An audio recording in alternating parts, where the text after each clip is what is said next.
On the way back from Lewis's funeral, my mom told me to start packing. She waited until the day before we left to tell Edie.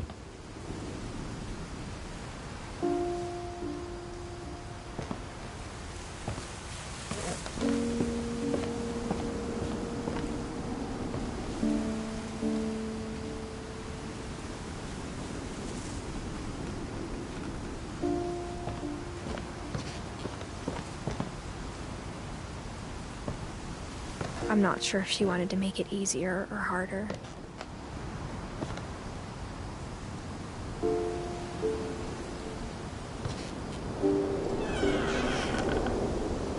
I wish we'd stayed.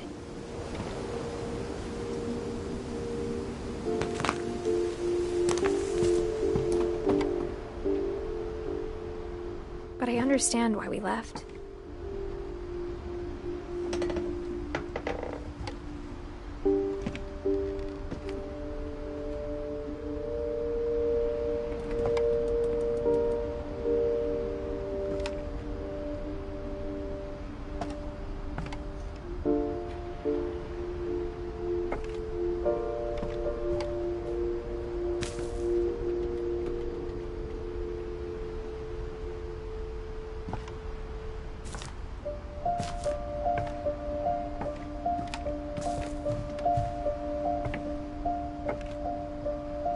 My mom ended up leaving everything behind.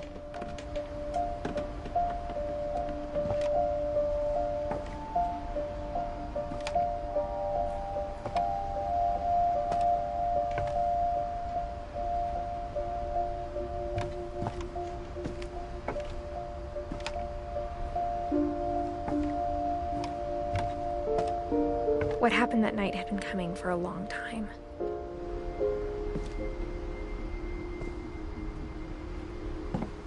Maybe it should have come sooner.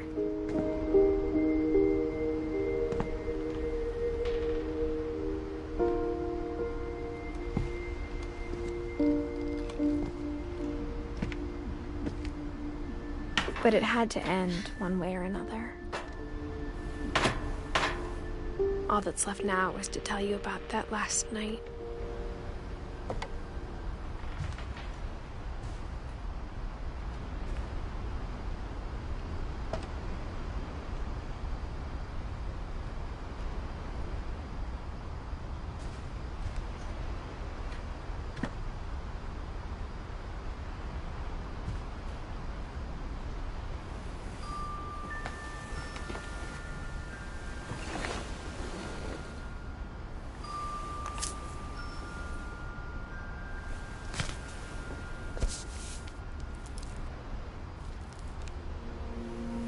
That whole last day, Edie just watched us pack and didn't say a word.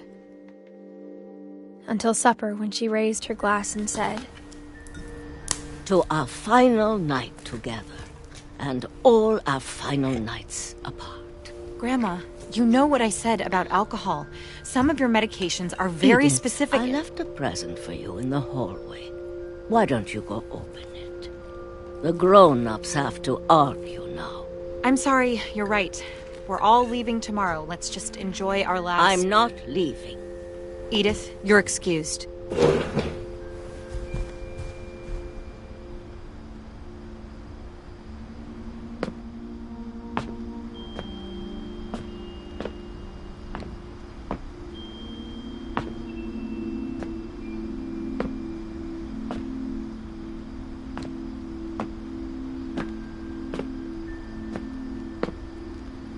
The power had been shut off that morning, but Edie always had plenty of candles. When my mom sealed the library, I don't think she knew about the other entrance.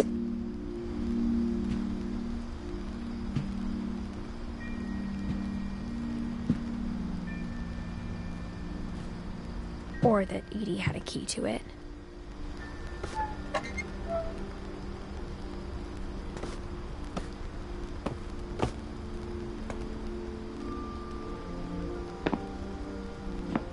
The thing you're afraid of isn't going to end when you leave the house.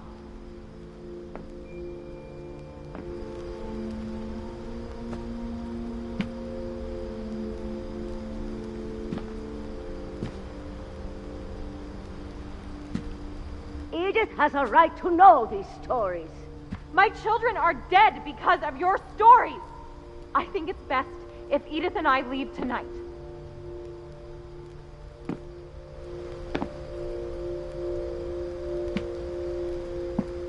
We'll have the nursing home send a van for you in the morning, okay?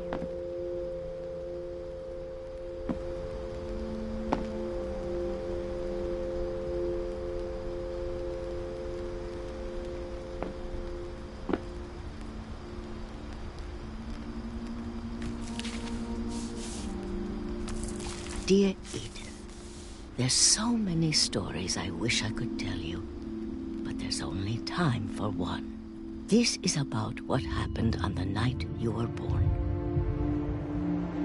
That night, the tide went way, way out.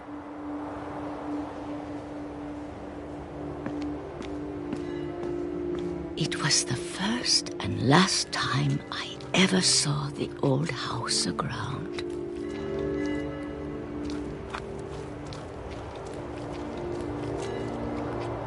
There'd been an earthquake out in the middle of the ocean. They called it the lowest tide in 1,000 years. God, it smelled awful. You know, I've seen that house every day of my life.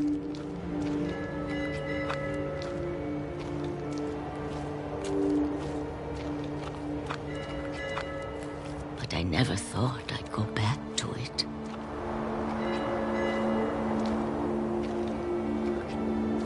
When the fog rolled in, I lost my way.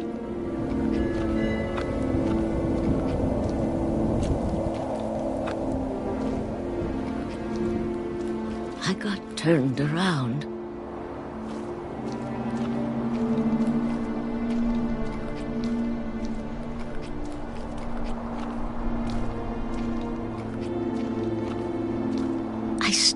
Seeing things.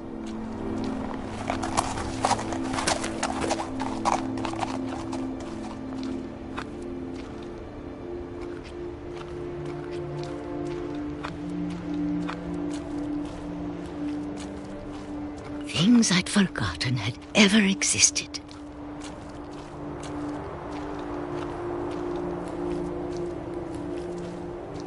But when I saw them, they felt like old friends.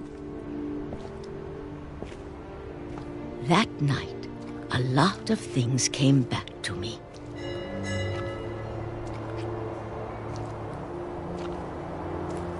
Or maybe I came back to them.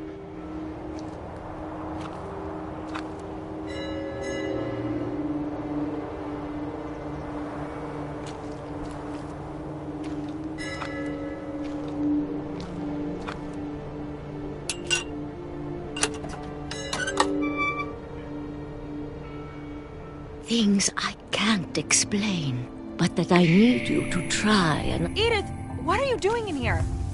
It's mine. Edith! Mom, you're gonna rip it! Let go! I kicked and screamed, but Mom dragged me to the car.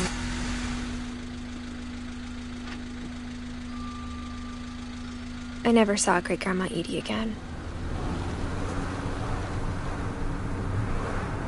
The next morning, the van came to pick her up, but she was already gone. After that, we moved around a lot.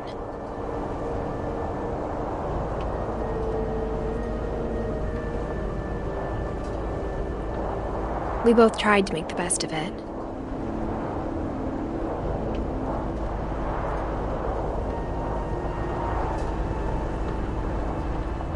A few years went by.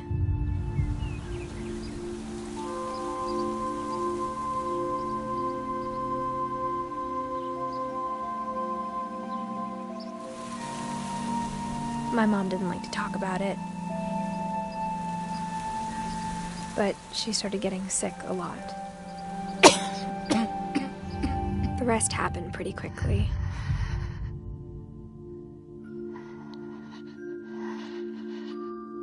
She got better for a while, And then she didn't.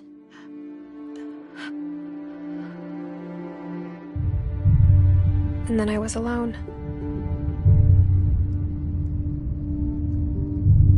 The last Finch left alive.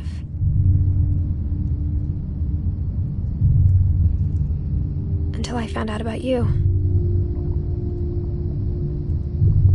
I'm still not sure what to tell you about all this. If we lived forever, maybe we'd have time to understand things. But as it is, I think the best we can do is try to open our eyes. And appreciate how strange and brief all of this is.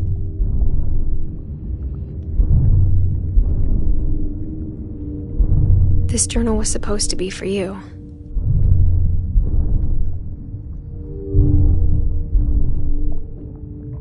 But now I hope you'll never see it. I just want to meet you and tell you all these stories myself.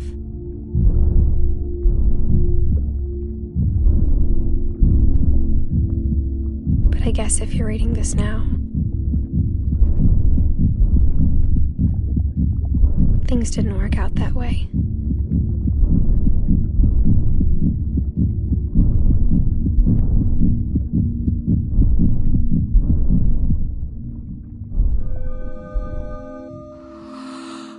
This is where your story begins. I'm sorry I won't be there to see it.